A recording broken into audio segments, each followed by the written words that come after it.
Welcome back, college baseball central fans. This is, of course, the weekend rotation. For all you new folks who have not caught an episode yet, we've been doing this now. This is the start of season 4. We've been into getting into this. We cover all of your baseball action for the weekend. So we see anything that happened on Friday night, anything during the midweeks we talk about, and then we get you set up for the rest of the weekend. Every Saturday morning, we're going to join you. Jake, can you believe we've been doing this for 4 years now? I know we're coming up on the 4-year anniversary too. As I think we started it the first week of the season. I'll go ahead and get the elephant out of the room. I did not get beat up.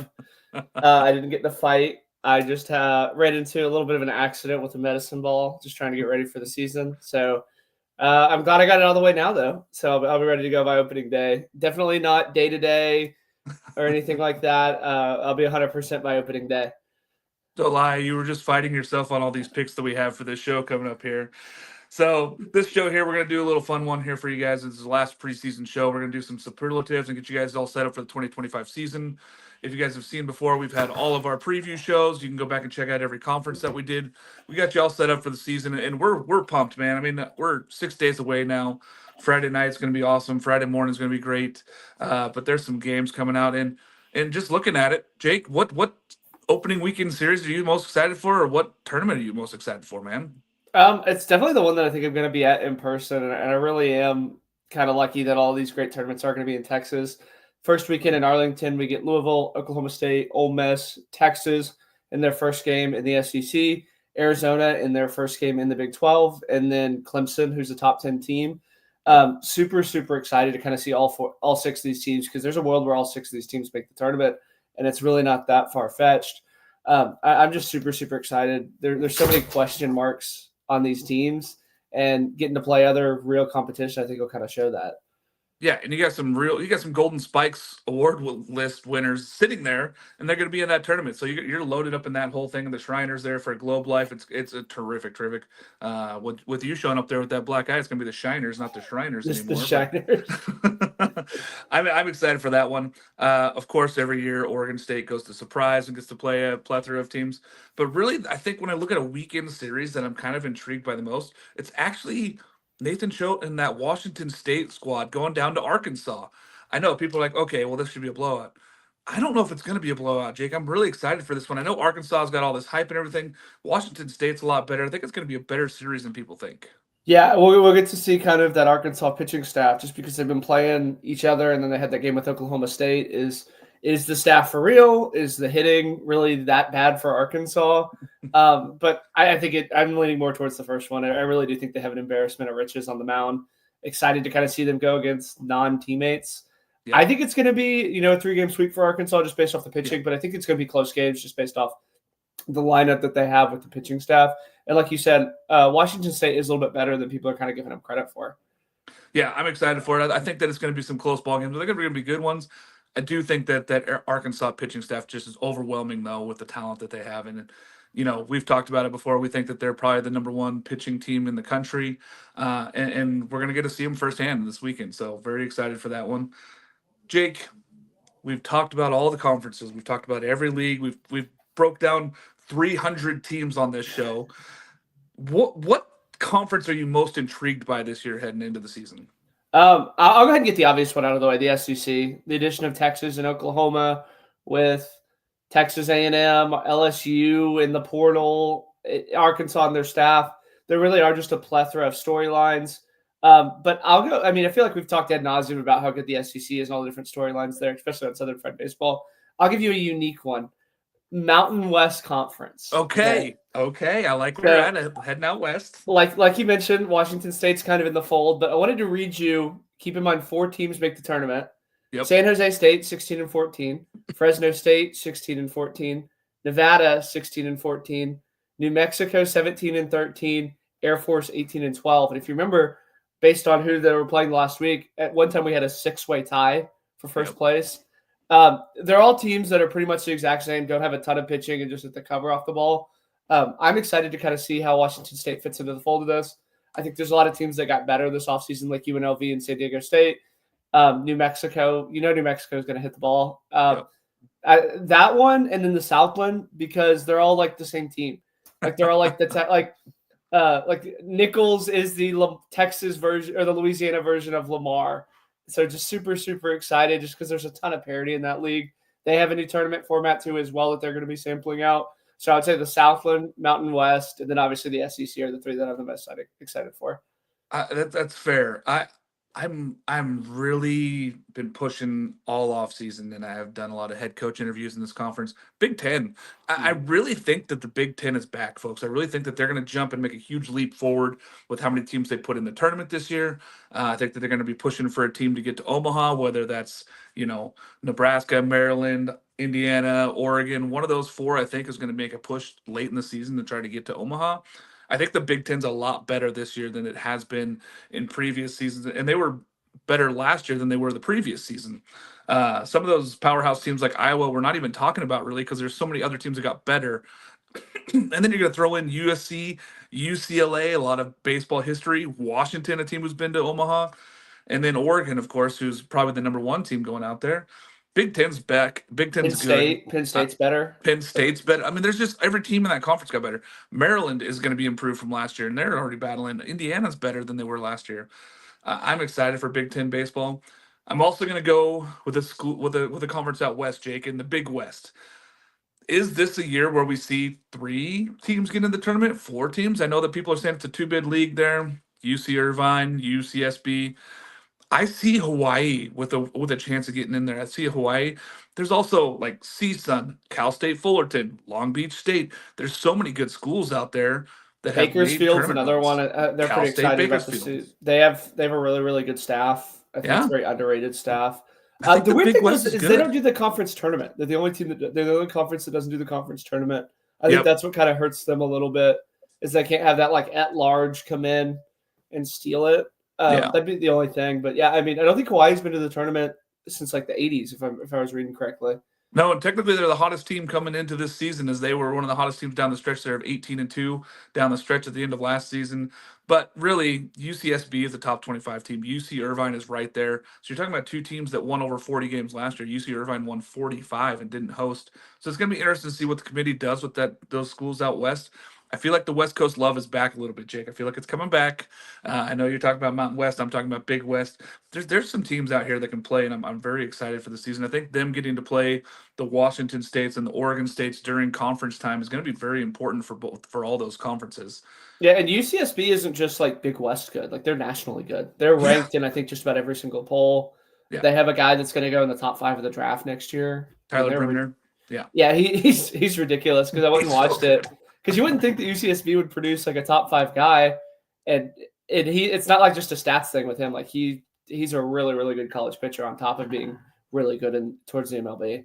Yeah, he could be very dominant this year, and we're going to see. I mean, the thing for me, the question marks there, we'll talk about them in a minute here, is I think some of the hitting things, but they're a really good team when you look at them as far as a favorite for the mid majors.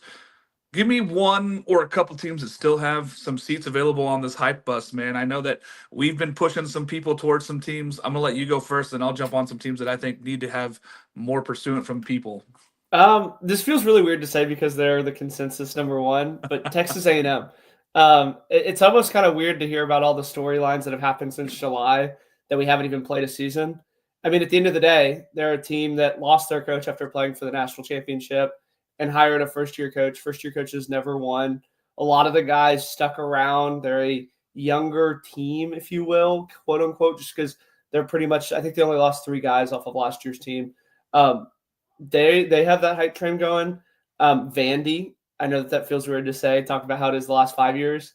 They feel like a team that could kind of get on the hype train. They're kind of turning into the Vandy of like 10, 15 years ago where everybody kind of doubts on them. They don't do things traditionally, like in a power sense. They're a team that I'm really, really excited for. And lastly, I'll give an ACC team, Florida State. Lake Jarrett still hasn't had them peaked. And I think as long as you're not peaking, there's room on the hype train. Florida State has just been a national powerhouse for so long, Jake. It's surprising to see that they probably need to get on the hype train, but they're there. They're one and one some. I'm going to go with another Florida school as my first one, UCF. I really believe that their season in the Big 12 this year, now kind of weird, Florida team coming to the Big 12. I believe that they could have a huge impact and they could make big strides going forward. This was a team that was very good last year. They fell off a little late, didn't quite do the season that they wanted to have at the end of the season last year. I think that this team's better. Dom Staglione, great pitcher. I think they're set, right? Stanford is another one. I know that they had a bad season last year, Jake. 22-32, not the best season for them. They got Rentaro Sasaki. They got a pitch. They have returned 99% of their pitching staff from last year, and they all got better this summer in Cape Cod League and West Coast League. I cannot be any more excited for this Stanford club. And Oregon. Oregon is a team that's been to back-to-back super regionals, and it feels like they're in everybody's top 25 and blah, blah, blah, blah, blah. They return 11 hitters that started games last year, just started over 30 games last year. They have Grayson Grinsell, who's on the Golden Spikes Award watch list. There's still room on that Oregon Duck hype train. And as much as I'm going to go to as many games as I can because it's about 3 hours away from me, the Oregon Ducks have room, folks. Jump on in early because they're a team that might be one of the favorites for Omaha. Yeah, a lot of people forget that they really did have A&M by the balls in that super regional. If they have their healthy They had staff, pitching. yeah. If they had enough pitchers, they had Texas A&M. They were. I remember playing you right told there. me that they were going to try and get through an entire weekend series with, I think it was like 6 healthy pitchers that they felt good about, and I was like, against like the meat grinder that was that A&M team that just like 3-2, 2-2 foul stuff off. Yeah. And sure enough, they ran out of pitching. You mentioned UCF. I feel like they're the most talked about team that's never in the conversation to host. I feel like they have so many memeable moments. Like, remember when they beat Clemson a few years ago, went and danced on the football field? Then last year when they had like a rocket launch in the middle of their game. I'm excited to see them because I think that they're one of the teams that we'll be talking about the most. Because shit just seems to always happen in Orlando with UCF. It's Orlando's really, a different really place. exciting. It's a weird baseball team. They actually just got new uniforms too. I don't know if you saw them.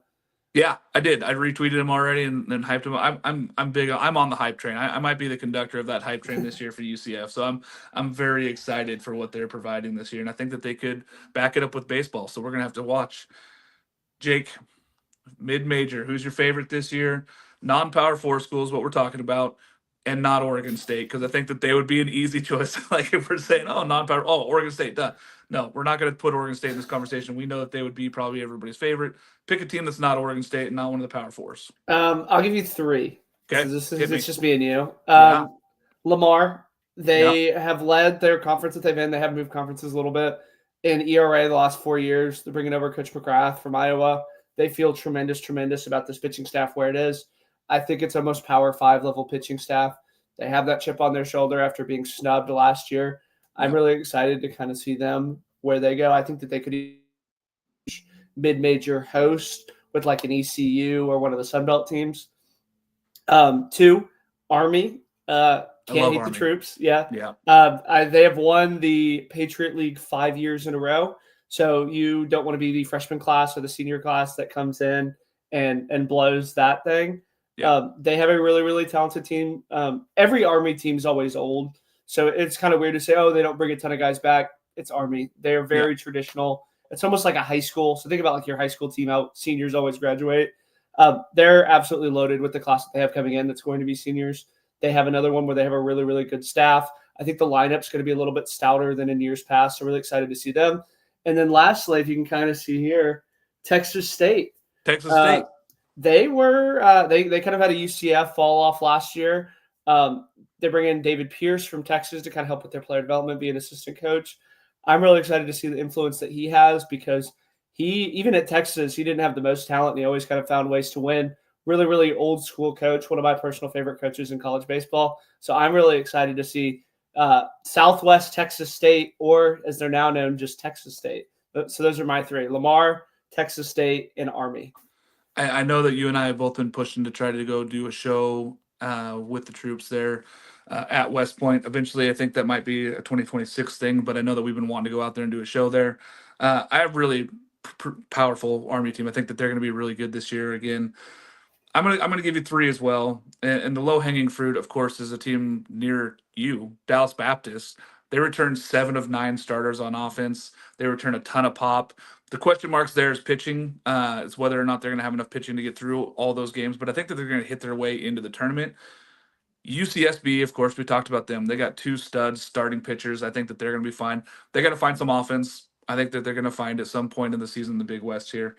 And I'm going to go with Hawaii. I know that people just keep saying, Mark, why are you going? Listen, this Hawaii team is really good. They have a lot of players coming in. They have some high-level Japanese players coming in also. this team is going to be really good and compete for the Big West championship. I got to go see them live because I'm going out there when Oregon State plays them in May. I think that this Hawaii team is going to be really good, Jake, and I think that we nailed 6 mid majors to watch for. And one of the first years ever, we probably are not talking about ECU. Yeah, I don't know how to feel about ECU. I really Yeah. don't, because I don't think they're as talented as years past. But the flip side, they still feel like the favorite in the American. Um, you mentioned Dallas Baptist. Obviously, Grant J. It's going to be the Grant J. show. They're going to have to replace Ryan Johnston, who Yep. is one of their better pitchers in program history, just because he went in the top 50. They do have a little Pettit, though. They have Andy Pettit's son. I think he's going to get more meaningful innings for him this year. They are definitely far and away the favorite in the Conference USA. And then you mentioned Hawaii. They started to make some very tasteful upgrades, I think, to their stadium. And I was talking to a buddy yesterday about college baseball being back, and he goes, "Yep, this time next week we'll be watching Hawaii kick off at 10 p.m. at night." I think that's just a great. We need to every single game that Hawaii plays at home on ESPN Plus, just so we can kind of watch it wind down. Like I know that's what I always do my like recaps from the night before is with Hawaii on in the background. So I'm sure me and you have probably seen more Hawaii baseball in the last 3 years than just about anybody. Oh, certainly. I was writing shows last year for the Saturday, watching them be Ole Miss and going, "All right, this is outstanding baseball." I love Is it, that the year and where I've they been had out like there. Todd Gurley come out until the first pitch, and that was like their whole budget for the year? I love it. I love it. They've built a new stadium. Well, they same stadium space, but it's the same location there. But they've put in some turf. They've really done some upgrades to the field. I'm very excited to go out there and go do a field visit. But yeah, it's terrific. Jake, I know Chinook seeds, man. I don't think we can talk about them enough. How great they are and how much stuff they provide for the baseball nation, college baseball guys. If you have not had any of their 8 flavors of seeds, you are 100% missing out. Chinook Seedery, go on there, use our code CBC. You get 10% off your entire Chinook seed order. I know I'm going to be handing out a ton of seeds this year. I think Jake's going to be handing out a ton of seeds this year. We're going to be out all over the place at all these ballparks giving away sunflower seeds. Come visit us. Try these sunflower seeds. You're not going to be able to stop yourself from ordering a whole bunch online. CBC at checkout. You get 10% off your entire order. Jake, what's your favorite seed? I know that we've talked about this several times, but there's got to be something down there. So obviously Hatch, I think, is the number one that everybody kind of goes to, but Hatch chili is good. I've been doing original lately. I know that's Original. everybody sleeps on original. Yeah. The original is really, really good. I think that's the one when I got the case in, the first case I opened was all original, and I was like, oh hell yeah. So I've been going with the original going forward. Um, I love the saltiness of it. I Yeah. think that it's And they're low little, sodium. So it's just salt flavor. It's really good. yeah, I think original and Hatch. If you want to kick it up, get a little bit wild on like a Friday night, but midweek stuff, strictly business with the original.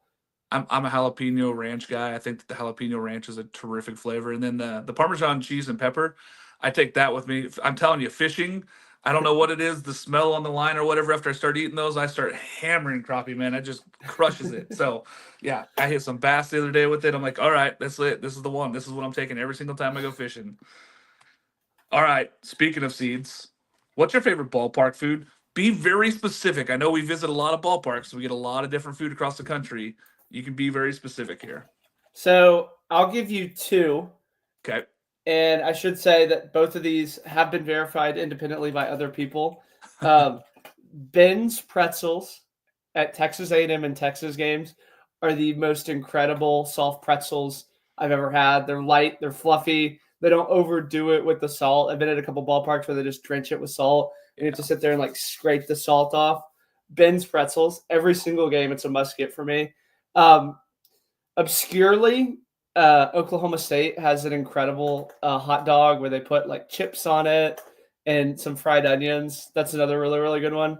And then Micah and I, week 4, are going to Louisiana Lafayette, or as Louisiana Lafayette fans like to be referred to as the University of Louisiana, that just happens to be in Lafayette. They do fried catfish at the game, so I'm super, super excited to kind of see them.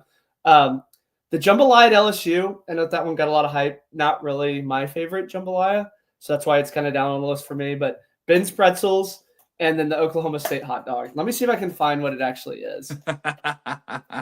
Listen, I gotta go with a local one here. There's a Tillamook barbecue brisket cheeseburger that they make in Eugene at the Duck games, and it is unbelievable. I sometimes go to Local Boys in Corvallis and grab that Hawaiian food before I go into the stadium, and they let me walk in the stadium with it. That's one of my favorites. I don't know if that counts as ballpark food. But Jake, do you remember that platter that I got in Omaha last year that had like the different pulled Yeah, chicken, pulled pork, pulled beef, and it the was the pretzel, right? Wasn't it a pretzel. pretzel? Oh my! It was a home run platter pretzel. It was about the size of a home plate. And it, oh man, I am gonna buy another one. I know Monty was all about that life last year. I split it with him, and whew, I could have got one for myself. I might do that again this year, but that was one of my favorites down there, Jake. And then I know Noah's not here, but I'm sure he'd talk about the He's pulled gonna, pork fries. yeah, pulled He's gonna pork get some fries in first Arkansas. week. Mike and I are going to be up there. I think when they play Texas, we're going to The go Texas catch a series. game there, and then see OU Ole Miss the next day. I'm super excited to try these fries too as well. He keeps raving and raving and raving about them, so I'm gonna have to go up there and see if they're actually any good. I can't wait. I can't wait, man. Ballpark food's coming. Whew. You know, I'm me excited. being a 300-pounder, I got to get out there and go get me some ballpark food. No jokes there. All right. What ballpark are you most excited to visit this year? And now that we're going to a bunch this year between you and I, where were you most excited to visit? I think O'Brate is definitely always my Oklahoma number State. one. I got the Eskimo Joes going. I absolutely love Stillwater, Oklahoma. Yep. They have an incredible stadium. Just unreal facilities underneath it you can't really see. Perfect ballpark. It is a launching pad too as well. And then as far as new stadiums go, I'm going to go up to Baum-Walker for the first time, like I just mentioned. I'm excited to kind of see what that one looks like. We're trying to plan a D.D. Noble one, just because I've actually never seen it completed. Because when I left Mississippi State, they were still kind of fixing a little bit of the stuff. Yeah. And the last time I was there, I really don't remember what a lot of the internal stuff looked like. So I'm just excited to kind of go see the big three. And then obviously little stadiums, Louisiana Lafayette, like I touched on. I'm really excited to go see what their stadium looks like. Yeah, I'm pumped. So of course I go to Goss, I go to PK Park in Eugene. Those are normal ones for me. This year I'm heading out to Hawaii, like I said, for Les Murakami. They got the whole new stadium rebuild. They got everything out there, the new turf. I'm very excited for that one. Heading up to Washington State, which would be fun. Cal, which would be cool. I haven't been down there in a long time. And I haven't been down to the Sunken Diamond since I was in high school being recruited. So I'm very excited to go down to Stanford to the Sunken Diamond. I'm going to be there in 2 weeks. Cannot wait to go see Stanford take on Washington. But those are some fun stadiums. I mean, we got to go. We're going all over the place this year. And of course, you and I will meet in Omaha and we'll get to go to the Chuck again. But yeah, those are the ballparks that are not the College World Series that'll be the most fun to visit this year. Speaking of all the stuff that we cover, Jake, you got Southern Fried Baseball. That covers everything SEC, folks. We've got Monty and his group over there doing the ACC stuff. ACC just means less. That freaking show is awesome. So if you guys have not tuned in and seen all of their ACC coverage, dive into that. Jake's got you covered on SEC stuff. We've got a writing crew behind him also doing a ton of stuff there with AJ Sessions, our writing guru there for the SEC. I got you covered for everything out west. I got you covered for Beavers. I got you covered for the Ducks. I got you covered for all the Big West and Mountain West Conference that we just talked about. And then Noah is doing the Big 12 and Big 10 with our truck stop. We got everybody. We got the whole country covered. We're going to cover, like I said, 300 teams this year, Jake. I don't know if we got it in us, but I think we got it this year, and I'm very excited for the plethora of content we have coming out this year. Anything you want to let people know about that's coming out soon with Southern Fried Baseball? Yes, we're going to be having a few special shows this week. Deep dive into Georgia. We're going to re-look at Arkansas just because so much stuff has come by. I'm going to bring on a guest to do A&M. And then Wednesday, we're going to be kicking it off with our season preview as well. There is also another non-Southern show in the works as well, name pending, just because we're trying to find something between pretentious and idiotic. But there is going to be an Ivy League show, I think, too, as well. We're going to do that once a week. Deep dive. That'll be both of us. Yes, I'm very excited. People actually confuse me for an Ivy Leaguer at times. So I'm really excited to kind of deep dive into some of these schools. I think Columbia, Penn, that kind of rivalry that's brewing. No one really talks about that in a national sense. So I'm really excited to kind of get that Ivy League stuff going. Yeah, I'm very excited for that one too. I didn't know how much we were going to be able to release for that show yet, so I didn't want to dive too deep. But I know that Jake and I are going to be doing that. I'm going to be doing some head coach interviews. He's going to be doing player interviews, and we're going to get into the Ivy League. I'm excited. So many good schools out there. I know Columbia is one that I'm going to go see live, hopefully, in Eugene, as long as weather permitting to let me over the mountain.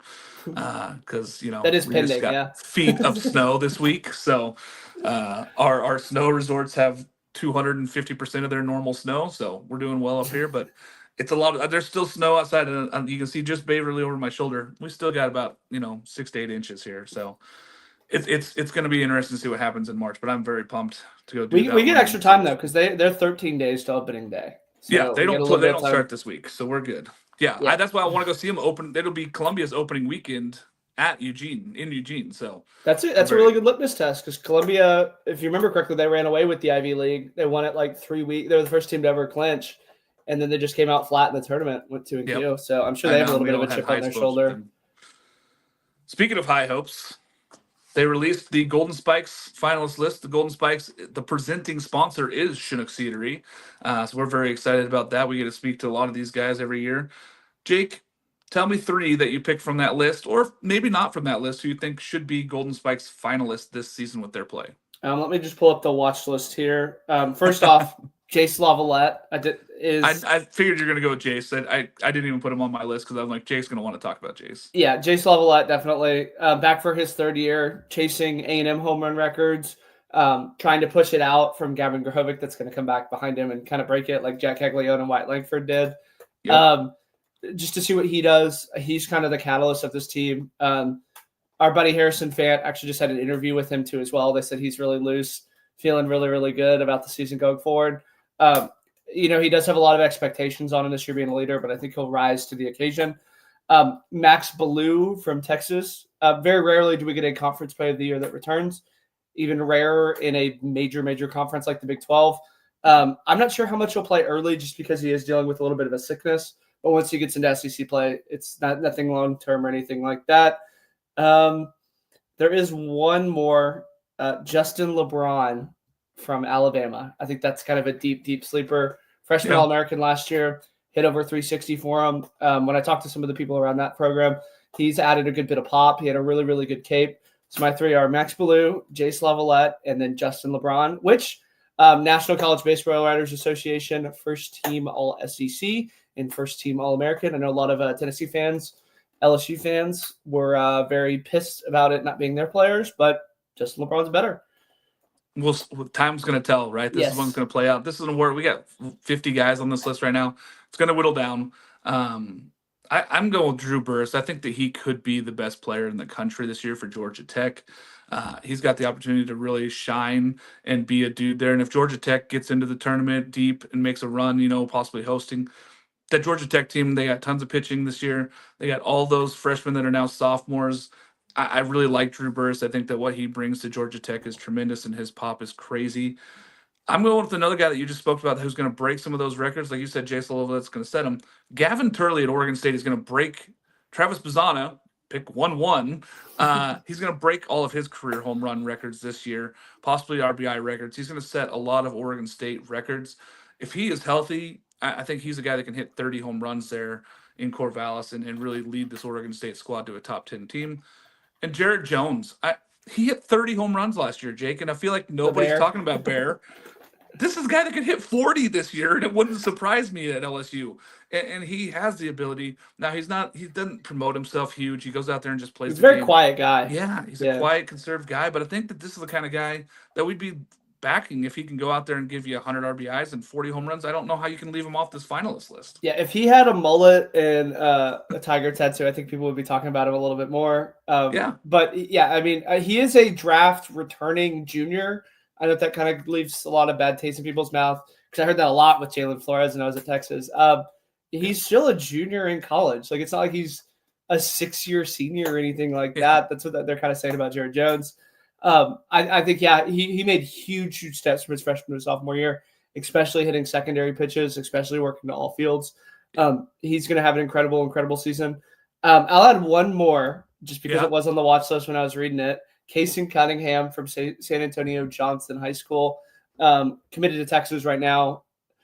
I can almost guarantee he's not going to make it to campus. He's an incredible talent. Remember, high school kids can win the Golden Spikes. Yeah. And junior college kids. Bryce Harper won it. Yeah. I'm okay with JC. I think that there's some guys out there that can be that good. I know there's a D3 player on this list. if you're gonna throw a fourth one out there, I'm going. Cam Canarella is my fourth Yeah, because I that's a think that good he one can. too. I mean, I he was can honestly. I was setting it up for you because I knew that if you talk about Drew Burress, you kind of have to talk about Cam I Canarella. wanted to put Cam Canarella on, but I wanted to make sure I talked about Gavin Turley, and I wanted to make sure I talked about Bear Jones because I feel like those guys are not getting enough love at this point for that award.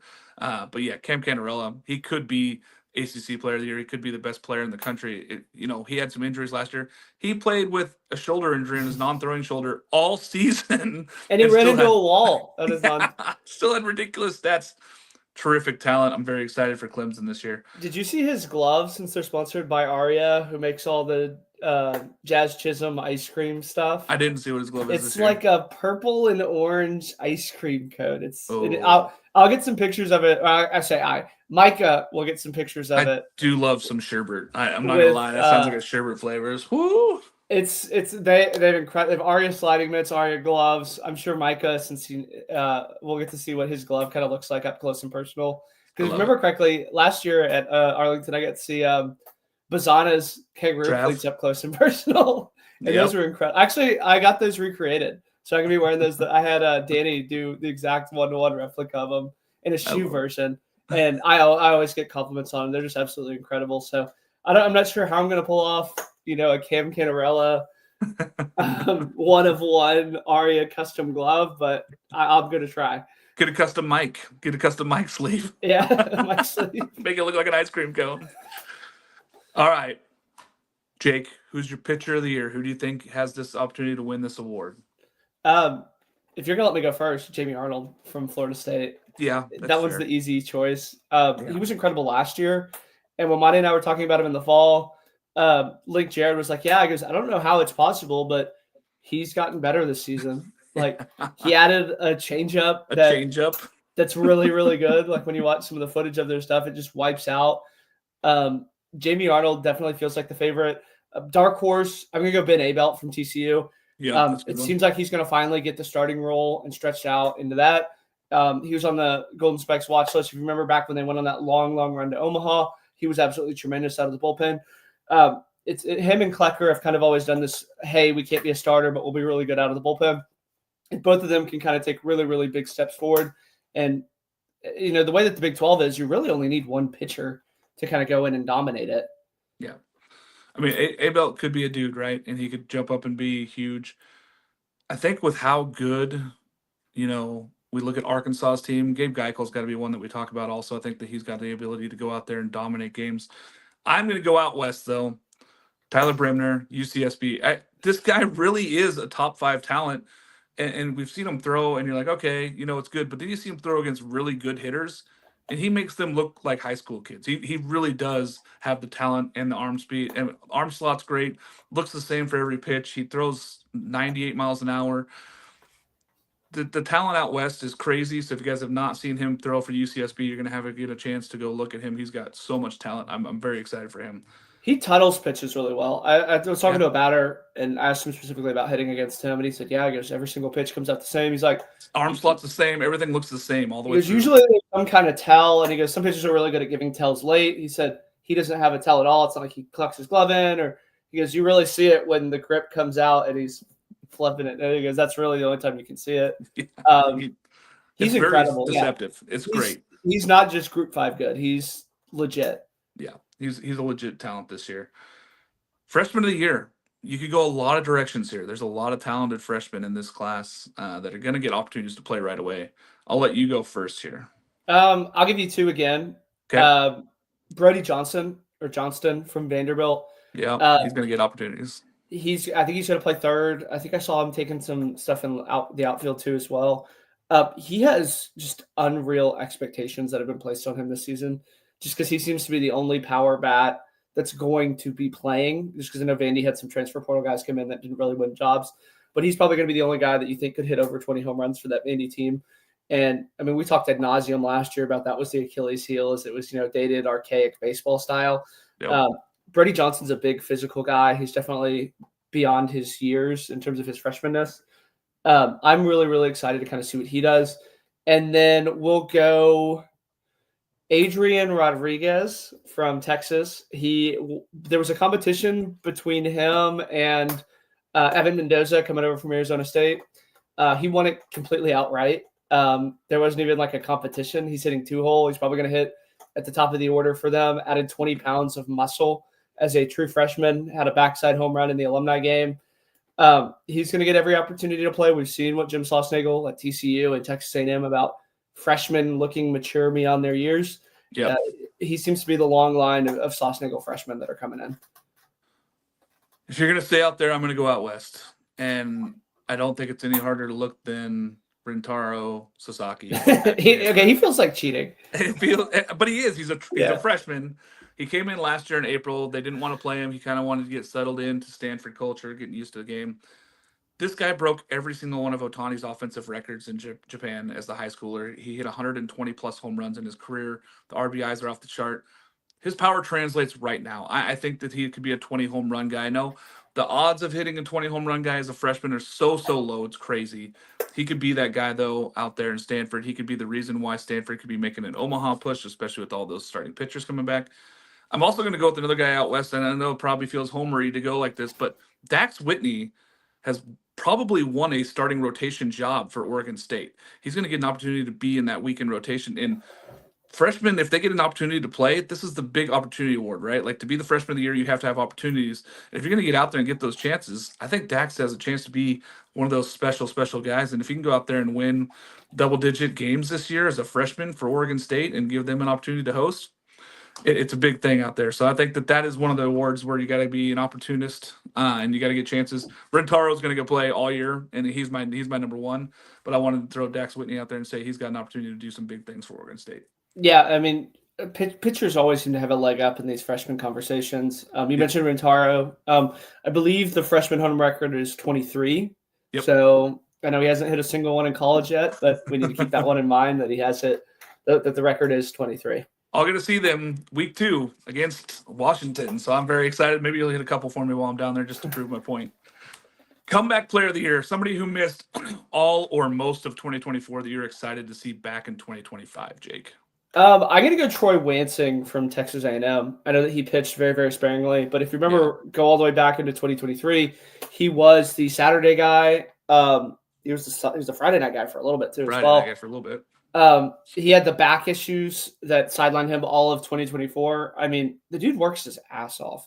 There were numerous times where they take us to do Sloss had us do off-field interviews after the game in their kind of facility, and you'd go down there and he'd have like that weighted water thing that Skeens had, and he'd be doing his lunges after every single game. He's a guy that you really, really do want to root for. Incredible talent, absolutely hard worker. I'm really hoping that he gets the opportunity to go in and kind of pitch meaningful innings for Texas A&M. He's kind of my comeback player of the year, just from that aspect of it. I got a couple Friday night starters that could have the ability to be Friday night starters in the ACC. Matt Willardson at NC State. The guy's missed, I believe, the last 2 seasons. He's one of the last remaining talent from their Omaha run back when they had the COVID sickness. And Jake Knapp, he was the Friday night guy. He was going to be leading UNC last year, a team that did make it to Omaha. And he was the Friday night guy. Now you got, Folger Boaz is going to be back also. And you got Jason DeCaro. Jake Knapp is a guy that could be the difference maker for a UNC squad. And him being healthy and back for the full season is going to be tremendous for UNC this year. So Jake Knapp is my number one there for the comeback player of the year, a guy who really could take over and be a Friday night guy. He's that good. But UNC really has 3 Friday night guys in Folger Boaz, Jake Knapp, and Jason DeCaro. I did want to put a little asterisk. I did have Cam Leiter at Florida State. They don't know what his health is going to be. Yeah. Same thing with Aiden Jimenez coming over from Oregon State too as well. I think he's up to 100% though. So I don't know. He's going to be ready this weekend. That's absolutely scary. Because he's their just gives them another bullpen arm, the guy that throws 96 in his head tournament play. And I should say this isn't an insult to Aiden, and it's going to come off like one. He's their 9th choice, and he'd be a Saturday guy on a majority of Power 5. He'd be a Friday night guy just about every team in the Big 12, and he's Arkansas's 9th pitcher. Yeah, like it's incredible the amount of pitching talent that they have. I think that they're going to use him and then find out how good he is and keep using him in those mid-long roles and get him opportunities, especially if guys stumble early, they're going to throw him out there. So he's just another arm talent. Like we said, Arkansas is just so loaded that it's crazy. And they're going to need that when Kansas beats them in a regional this year. Jesus. Which team outside of your current top 25, outside of our current top 25 here at College Baseball Central, do you think has the best shot to get to Omaha? Um, Oklahoma. I I like know it. I I like had it. them. They have the Witherspoon twins. They get Jackson Wiltz back as their starting shortstop. Easton Carmichael, who's on a lot of these Golden Spike watch lists. Um, they have an incredible pitching staff. Skip Johnson has a proven track record of winning games unique ways. For the SEC fans, think like Kentucky. They're like a Midwest version of Kentucky. I'm really excited to kind of see what Oklahoma does.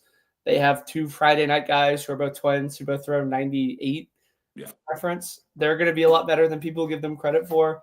They went to Omaha just 3 years ago when they lost Ole Miss. So they have some guys that are still kind of hanging around from that. I'm really excited to see where Oklahoma goes from here. They have tremendous talent. And Skip's a great coach, right? Skip Johnson, tremendous coach, and he gets a lot out of his pitching staff.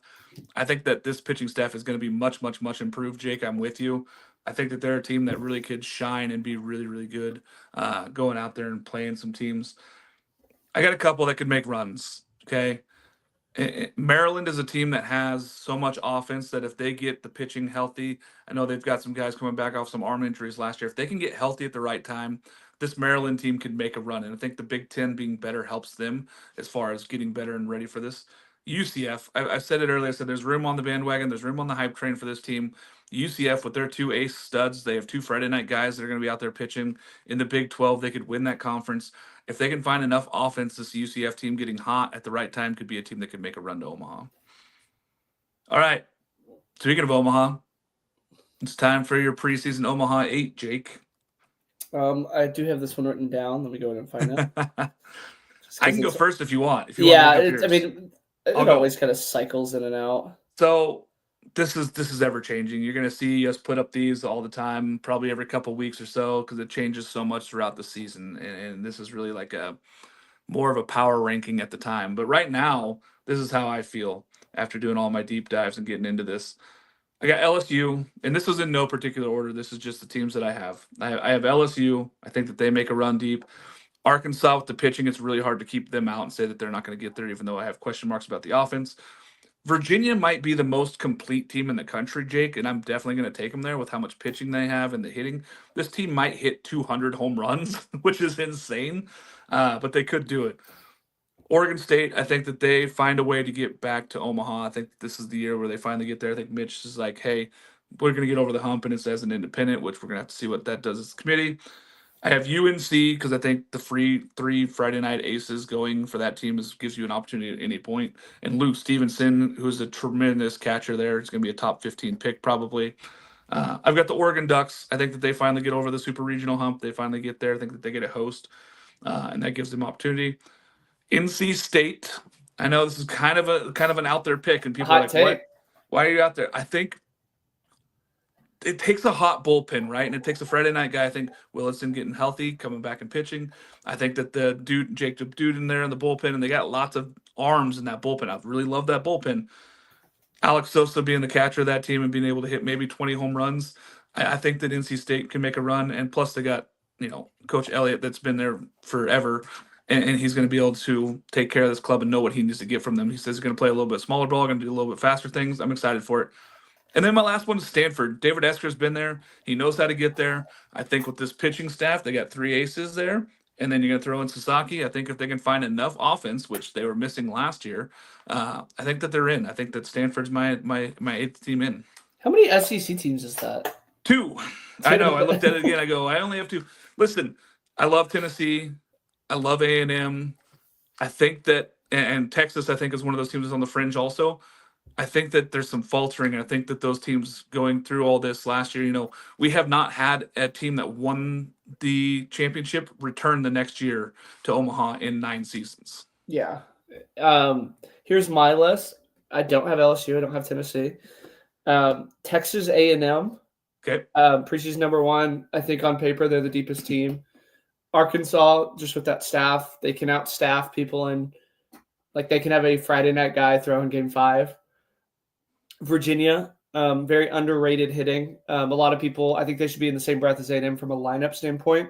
Yep. Florida, okay. Kevin O'Sullivan's a pretty good bet to go back to Omaha, and this team is incredibly talented. Oklahoma State, I think that they kind of get over the hump. If you talk about a team that's had unlucky draws, it's been Oklahoma State the last few years. Yes, they have hosted regionals, and yes, they've been bounced in their regionals, but the teams that bounced them win games in Omaha. Even Oral Roberts, who bounced them, won games in Omaha. Oregon State, like you mentioned, I think Mitch is kind of going to get them back, get them hungry. They just have too much talent to be away from Omaha as much as they have. Clemson. Okay. I think they kind of get over the hump too as well. And I believe that leaves me one more spot. UNC is my last one. And it was between UNC and Florida State for that 8th or 9th spot. The pitching. Florida State has Jamie Arnold, but UNC, it seems like, has a deeper staff. If Folger Boaz can kind of get back to where he was pre-injury, it's an absolutely scary, scary team. And they hit the ball. They play their brand of baseball. It seems like they never really go cold. They're always kind of in games. So there's my Omaha 8. Yeah, and if Bass can be a dude there as a transfer in for that UNC team, I mean, this team could be scary again. So we have 4 of the same. We had Arkansas, Virginia, Oregon State, and UNC is the same. I'm with you on the Florida State. They were right on my cusp also, but the question marks around Cam Leiter right now, not knowing if he's going to be able to pitch how much this season, how much he's going to be at full strength. They have the ability, but there are also a lot of new offensive pieces for Florida State, so it's going to be some question marks. I trust in Link Jarrett. I think he's a tremendous coach. I think he can get them there, but it's going to be some question marks. I want a hot take. I don't think any mid-majors make Omaha this year. I think it's going to be another powerhouse one where Oregon State doesn't count as our mid-majors. Oregon State's won the national championship recently. Yeah, they multiple have the most championships times in the 21st century. Yes. So. No ECU, no UL, no UCSB, no Oral Roberts, no Army, I think there's no too Wright much State. talent out there. As much as it is getting diluted with the 34, having 34 players on your roster, and it's going to trickle down eventually. It's not this year. I think that there's so much top end talent this year. Yeah, and they still have a few COVID kids kind of hanging around. I think I said this last year. I think this is the last year of the COVID stuff. I pray this is the last year of COVID stuff. Let us hope. Let us hope. Jake, any final thoughts for these folks before we get into the season next year? And I know we're going to be jumping in on Saturday morning. We're going to give you all the highlights from Friday. But any final thoughts for these folks that are tuning in? Really excited for college baseball to kind of kick off my season. I always think it starts with the alumni, so I'm in season. I get to do the Cactus Jack softball game Thursday night. So I'm super, super excited to kind of see where we go from here. This is just, it's back. It feels like it's Christmas morning almost. College baseball is back. I know a lot of folks are going to be like, oh, Valentine's Day. You know what? No. My wife's out of town, so I'm going to be spending Valentine's Day with my TVs. I got 2 TVs out in the living room that all have 8 games on, trying to watch as much as I can and keeping track. So cannot wait, folks. We will see you Saturday morning, again, on the weekend rotation. Check out some more of our stuff during the week here for College Baseball Central. For Jake McKeever and myself, thanks for joining us. We will see you guys soon.